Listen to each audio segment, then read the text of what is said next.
Man wakes in darkness, his name on the tip of his tongue, but the sound refuses to come out. He tries to speak, but his voice isn't there, as if silence has replaced him. His breath trembles. Something is pressed into his hand, a small torn paper damp with sweat. He lifts it slowly into what little light exists, and a single sentence stares back at him as if it has teeth. You should have listened. Int. Subway station, early morning crowds shuffle through the underground, half awake, half alive. The type of people who live in routines instead of dreams. Commuters stand in lines like soldiers going off to wars they never signed up for. Machines beep, coffee spills, shoes scrape, a woman hums but doesn't finish the song. A clock above the turnstile stutters, its second hand twitching back and forth as if time can't decide whether to move or stay. Will Harper, mid-30s, clean-cut but tired, shoulders slightly too heavy for any normal day, stands among the swarm, clutching a messenger bag. He's dressed like someone trying not to be noticed, yet his eyes are elsewhere, measuring everything, testing reality like it might break if he doesn't watch. He keeps glancing at his phone, but he isn't reading anything. He's checking the time. Over and over, like he doesn't trust it. A train announcer VO southbound platform. 2 minutes. Will steps onto the escalator, but something makes him pause. Someone is staring at him. He turns. A girl in a red coat, maybe 10 years old, stands still against the floor of the crowd. Her coat is too thin for the cold. Her hair is braided unevenly, like someone rushed. Her eyes are wide, glassy, but focused directly on him. She doesn't blink. Will, can I help you? But she doesn't respond. Instead, her hand lifts slowly, pointing toward the edge of the platform. Will follows her stare. A man stands close to the ledge. Too close, his knees wobbling slightly, his face blank. Will frowns. People pass him without noticing, without caring. The train arrives, screeching metal. Wind pushes coats backward. The clock overhead glitches again. The second hand jumps. Will looks back to the girl. She's gone. He scans the crowd, nothing. Red coat nowhere, as if she dissolved into the noise. The man by the platform wobbles again, and Will's instincts bite at him. Will, excuse me. Sir, but it's too late. The man steps forward, collapsing onto the tracks just as the train halts inches from where his skull should have cracked. People scream, bodies jerk back. The train operator honks repeatedly, too late, too desperate. Will rushes forward with 2 other strangers, pulling the man out. The man is shaking violently, spitting out air like he's drowning. Man weakly, I thought. I thought it was a sign. They lift him. He doesn't look at Will. His eyes are somewhere else. Above them, the glitching clock stops completely. The second hand hangs crooked. Int. Coffee shop later, Will sits alone at a small table. Steam curls from a cup he hasn't touched. He stares out the window. Though staring isn't quite what he's doing. He's replaying moments like wounds. The girl's stare, the torn braid, the pointing hand, and the way she vanished. Barista OS. You're right there. Will startles slightly. The barista, early 20s, bored but curious, stands beside him, wiping tables. Well, yeah. Just thinking. Barista, look like you're remembering something you don't want to remember. Remember. Barista, most people forget the stuff they shouldn't. And remember the stuff they should forget. Will offers a weak smile, but his eyes sharpen. Not at the barista, but at something behind him. A newspaper on the counter. Headline visible. Local girl still missing below it. A photo. A girl. Red coat. Uneven braid. Will freezes. Will whispering. That's not possible. He grabs the paper. Reads missing. Near Coleman. Age 10. Last seen 2 weeks ago. He checks the date. Checks the photo again. The face is identical. The same stare. Will exhale sharply. The room feels heavier. Barista, do you know her? Will, I saw her this morning. Barista man, don't say that like you're sure. People say they see missing kids all the time. Will, no. She was there. She stops. The barista waits. Will, quietly, she saves someone and... The barista frowns, unsure whether to laugh, comfort him, or call security. Barista, maybe you should tell the cops. Will, maybe. But he doesn't move. Instead, he stares at the girl's picture again. The red coat, the braid. And something creeps into his gut, something colder than fear. A thought, what if she didn't save the man? What if she was showing him something else? Int. Police station afternoon detective Marla Sanders, late 40s, blunt eyes, hair tied back like her patient's, sits across from Will, tapping a pen lightly against a clipboard. Will, her coat was red. Same as the photo. She was pointing at the man at the tracks, like she knew he was going to fall. Marla, and then she disappeared. Will, yes. Marla without walking away. Will, yes. Marla, and you're sure you didn't imagine it. Will, do I look like someone who would make this up? Marla, honestly, you look like someone who hasn't slept in months. Will opens his mouth, then closes it. She isn't wrong. Marla can't look, Mr. Harper. People think they see missing kids all the time. It's stress, it's guilt, it's fear. Our brains invent faces we're already searching for. Will, I wasn't searching for her. Marla, your brain doesn't need permission. She leans back, studying him differently now. Like maybe she sees something beneath the words. Marla, what do you do for a living? Will, I write technical articles, instruction manuals, safety guides, things that keep people from getting hurt. Marla, so you tell people how to avoid danger. Will, yes. Marla, and yet danger keeps finding you? He hesitates. Something about the way she says it sounds like she knows more than she should. Will, I didn't come here to be analyzed. Marla, go. Because I'm not a therapist. I'm a detective. And the truth is, whatever you saw, it wasn't Nia. She's been missing 2 weeks. You saw someone else. Will, I know what I saw. She stands indicating the conversation is ending. Marla, people rarely recognize signs as signs until it's too late. He stops. That sentence, the same idea as the note in his hand this morning. You should have listened. Will stands slowly unsettled. She nods him off, already moving on to her paperwork. As he walks out, he glances back at her. She's staring at him. She's staring at him, not suspiciously, knowingly. Train evening, Will rides home in silence. Outside the window, tunnels flicker with light and shadow, like something is chasing the train and losing. His reflection overlays the darkness. Tired eyes, shaking hands, still gripping the missing child flyer he took from the station. A reflection moves behind him. Will turns. An elderly man in a grey coat sits 3 seats back watching him. Not like the girl watched him, not with urgency, but with recognition. Man in coat, you look like someone who heard a warning. Will freezes. Will, excuse me? Man in coat, not every sign is meant to save a life. Some are meant to prepare one. The train lights flicker again. Will swallows. Will, do you know her? The girl? The man closes his eyes slowly, as if the answer itself is dangerous. Man in coat people vanish for 2 reasons. They are taken. Or they follow something. Will follow what? The man opens his eyes. Man in coat a sign. Before Will can respond, the train screeches to a stop. Doors open. The man stands without effort, without even touching the seat for balance. But before he leaves, he whispers, "Man in coat, you're already behind." Time. He exits. Will rushes to follow, but the door slams shut. The man disappears behind the thick tunnel walls. Will presses his hand to the glass. His reflection stares back, and deep inside his pocket, that damp note seems to pulse. You should have listened. The train rattles into motion again, but Will doesn't feel it in the usual way. It's as if the rails have gone silent and only the vibration remains. He sits back down slowly, watching the tunnel melt into darkness, pieces of his thoughts falling apart and rearranging themselves. The note burns in his pocket like it's trying to speak. Xed. Willow Street night. Will exits the station, walking through a neighborhood that pretends it's safe. Porch lights glow like artificial moons. A woman smokes on her front steps, trying to look relaxed but glancing at every shadow. A dog barks without warning. A car alarm chirps once for no reason at all. Will turns onto his street. His apartment building looms ahead, tired brick and faded green paint. The hallway lights inside flicker, same rhythm as the clock from this morning. Hesitation crawls up his spine. Int. Will's apartment continuous. He unlocks the door and steps inside. The room is tidy but not lived in. Books placed with military precision. Desk arranged like a sterile workstation. A framed photograph sits on a shelf.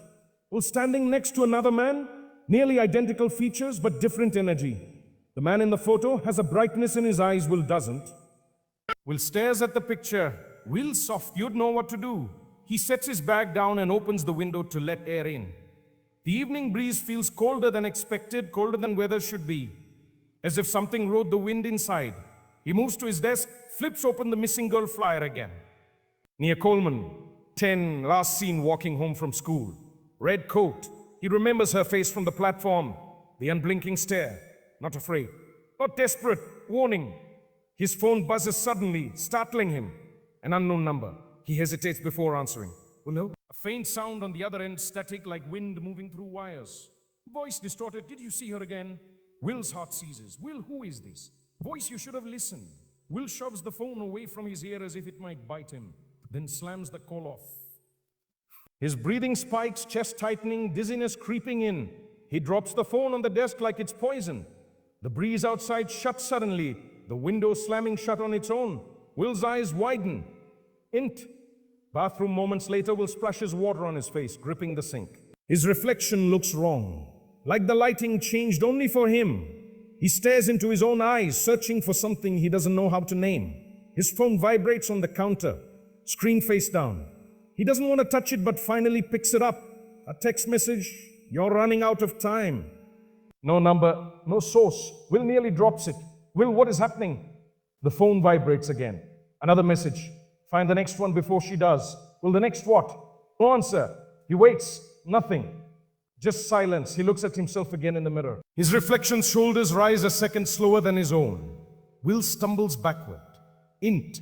Living room later, the lights are off except for a single lamp near the window. Will sits on the couch, wrapped in a blanket. He doesn't remember pulling over himself. His eyes bounce from corner to corner like something might emerge.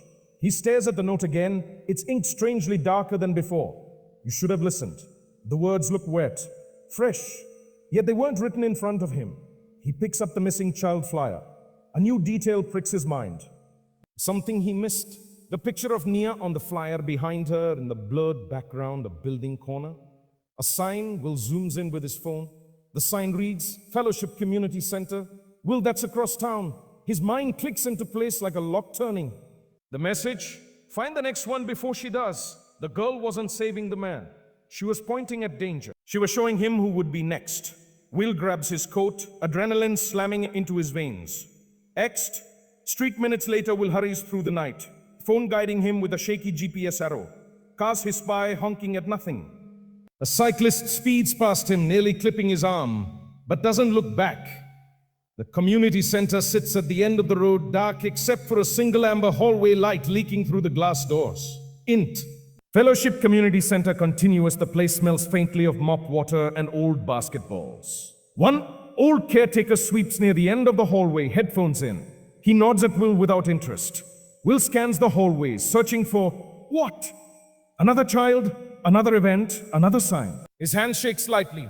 A bulletin board catches his eye, missing posters. Only one of them is new, fresh paper, crisp edges. Not Nia, a boy, age 12, missing 3 days. Will feels his stomach drop. The boy's name Elijah Dane. Will, there's a pattern. As he reaches for the poster, lights above him begin to flicker rapidly. Too fast to be electrical failure. Too rhythmic. Like Morse code, Will looks up, heart thudding. The glow pulses, 3 long, 2 short, 1 long. He doesn't know Morse code, but the caretaker suddenly pulls out a headphone and walks over. Caretaker, everything all right. Will points up. Will, do you see that? The caretaker looks up at the lights. Nothing happens. They're steady, normal. The caretaker frowns at Will. Caretaker, you sure you're okay? Suddenly from behind them, a heavy thud. Both jump slightly. A door at the far end of the hallway slams shut without a breeze. Will backs up a step. The caretaker rushes to check it. Will follows cautiously. Int. Storage room continuous. The caretaker flips the switch. Fluorescent lights burst on. Stacks of chairs, folded tables, dusty boxes. But one thing doesn't belong. A red ribbon. Braided. Lying on the floor. Will's skin crawls. He crouches to pick it up, hand trembling. Behind him, a small shadow moves across the floor, quick and quiet. Will whips around. No one there. Just boxes. And the caretaker staring at him oddly now, almost scared of Will instead of the situation. Will, did you put this here? The caretaker shakes his head slowly. Caretaker, sir. Maybe you should go home. Will breathes harder. Will, someone is leaving signs. Someone is warning us. The caretaker backs away slightly. Caretaker, or maybe someone is messing with you.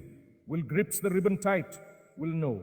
Not messing, guiding. I saw her. I saw what she did. The caretaker steps toward the door, politely but clearly trying to get Will to leave. Caretaker, look. Whatever's going on, people are scared enough lately. Missing kids, weird rumors, strange calls. You don't want to make it worse. Will freezes. Will strange calls. The caretaker stops, realizing he said too much. Caretaker just pranks stuff. Hoaxes. Folks around here get weird when kids go missing. Will, what did the call say? The caretaker shakes his head. Caretaker doesn't matter. It's nothing. Will steps closer. Will, did they tell you to listen? The caretaker's face drains of color. He doesn't answer because he doesn't need to. Will's phone buzzes again. New message, she's already there. Will looks around, heart thrashing, there is no girl. Not yet, but there will be. Darkness thickens around the edges of the hallway as if something invisible is moving closer.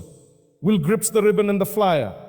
Will, I'm not behind anymore. He pushes past the caretaker and storms out. Eekst, community center night. Will stands outside, chest heaving, cold air stabbing his lungs.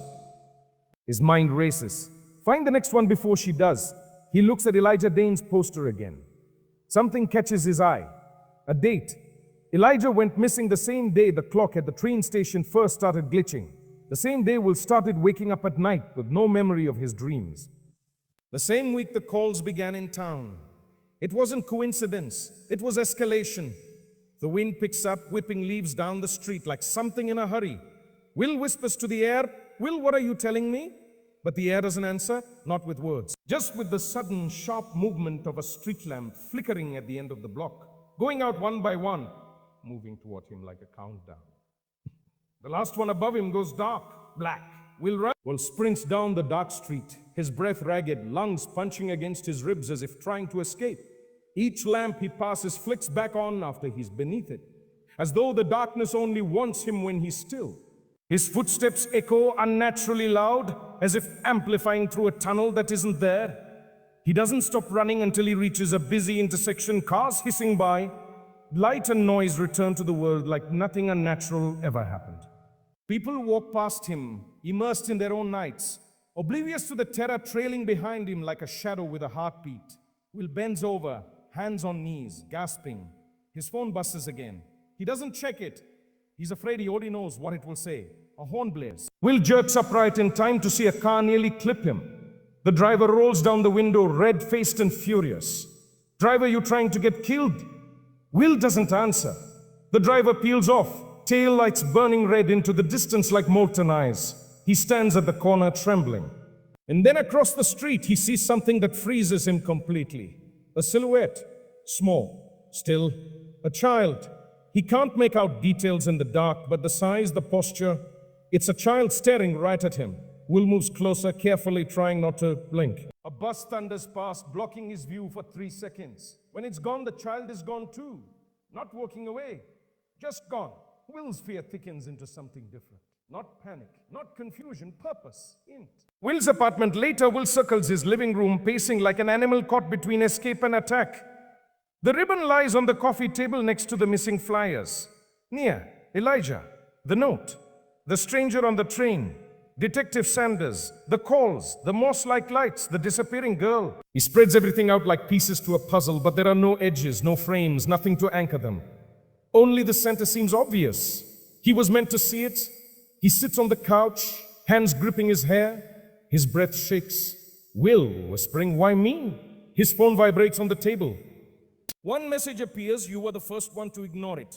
Will stares at it for a long time, his pulse thundering. He slowly types a reply. Ignore what? No answer. He types again. What did I miss? This time a reply arrives instantly. 10 years ago. Will's fingers stiffen around the phone. He whispers, voice cracking, we'll know. Don't. The phone buzzes again as if the sender heard him. You saw her then too. Will drops the phone like it burned him. Int. Bedroom moments later, Will grabs a box from under his bed, a cardboard archive of his own past. Old articles he wrote, old photographs. A journal he abandoned years ago. He shakes as he digs through it. There, a newspaper clipping. 10 years old, child abduction near Willow Street School. Witness unreliable. He remembers the headline. He remembers the interview. He remembers sitting in the police station with a pounding headache, telling them he only saw a flash of red and thought it was a coat. A child screaming, but he convinced himself it was imagination. A bad dream spilled into waking life. He was younger then, stressed, sleep deprived. He told the officers he must have mistaken it. He told himself it wasn't real. The clipping shakes in his hand. Will to himself. I turned away. A dull thump echoes from his living room. He freezes. Int. Living room continuous. Will creeps toward the sound, vision tunneling. The objects on the table remain where he left them. Except one. The ribbon. It sits at the edge now as if something moved it. Will's breaths come shallow. He doesn't speak. Speaking feels like inviting something to answer. His phone vibrates again, he doesn't touch it. He reads the message from where he stands. She remembers you. Will backs away slowly. Suddenly the lights in the apartment dim. Not off, just low enough that shadows swell. A voice, childlike but echoing, whispers near his ear, though no one stands behind him. Voice, you didn't help me. Will spins around violently. Nothing there. His heart is tearing itself apart, beating wrong. He runs to the door, grabs his keys and bolts. Ixed. Apartment building night, cold air slams into him like a wall. He doesn't know where he's going. He just knows he can't stay. He sees headlights sweeping over him as a car slows at the curb. For a moment he fears it's coming for him, but a figure steps out. Detective Sanders. Marla, you really shouldn't be out here alone tonight. Will staggers back. Will, how did you find me? She taps her phone. Marla, you called 3 times, then hung up. You didn't realize? Will didn't? Or maybe he did and can't remember doing it. His memory feels chewed through. She studies him. Marla, you look like someone being chased. Will, maybe I am. Marla, by what? Will hesitates, telling her risks sounding delusional. Not telling her risks everything else. Will, a girl who isn't alive. Marla doesn't laugh, doesn't flinch, just watches him quietly. Marla, then you're not crazy, you're haunted. Will stares at her, stunned by her calmness. Will you believe me? Marla, I didn't say that. I said you're haunted. Trauma does that. Regret does. Children, we fail, do that. The wind lifts a draft between them like eavesdropping. Marla, come with me. There's something you need to see. Will hesitates, but something in her voice pins him into compliance. He opens the passenger door and gets in. Int. Detective Sanders' car, moving night streetlights, streak across the windshield like fire trails. Marla drives without speaking. Will watches her knuckles tighten on the wheel at certain intersections, as though passing invisible milestones. Finally, Marla, you're not the first to see her. Will's blood turns cold. Marla, we've had 6 cases like yours in the last decade. Witnesses claiming a girl in red appeared before a child went missing. They described her the same way. Will silence, staring, warning. Marla, right? They all said she vanished after pointing. Well, then she's trying to help. Marla shakes her head slightly. Marla, or she's just marking the next one. Like an omen. Will's heart convulses. Will you think she's causing it? Marla, I think signs aren't always warnings. Sometimes they're announcements. Her words sink into Will's mind like ice cracking underfoot. Marla, we're here. She parks outside a gated construction site.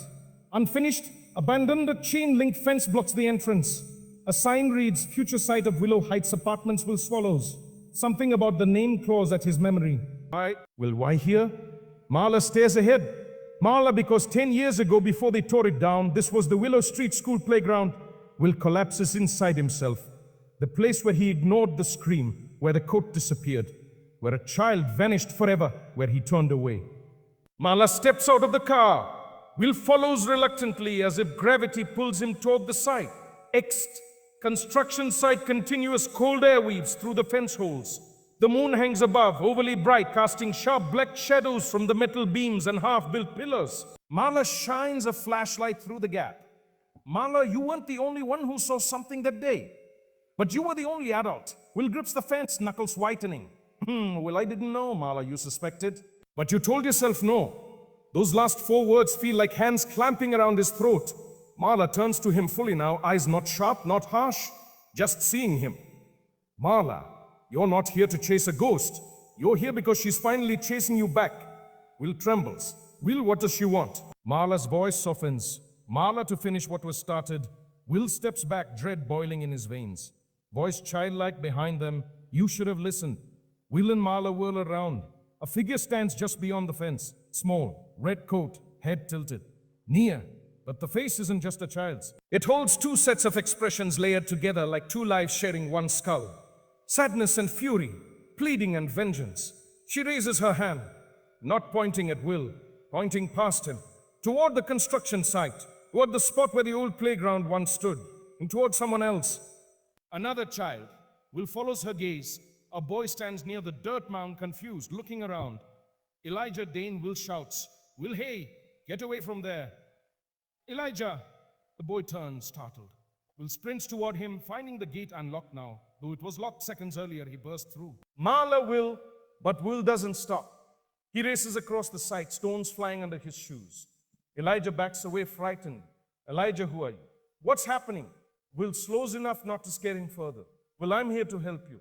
You need to come with me. Now, Elijah shakes his head, stepping back. Elijah, there's someone else here. Will's blood chills. Will who? Elijah points behind Will. Will turns. A tall silhouette, too thin, too still, stands between two beams. Its head jerks slightly, insect-like. It doesn't walk toward them, it waits. Elijah clutches Will's sleeve.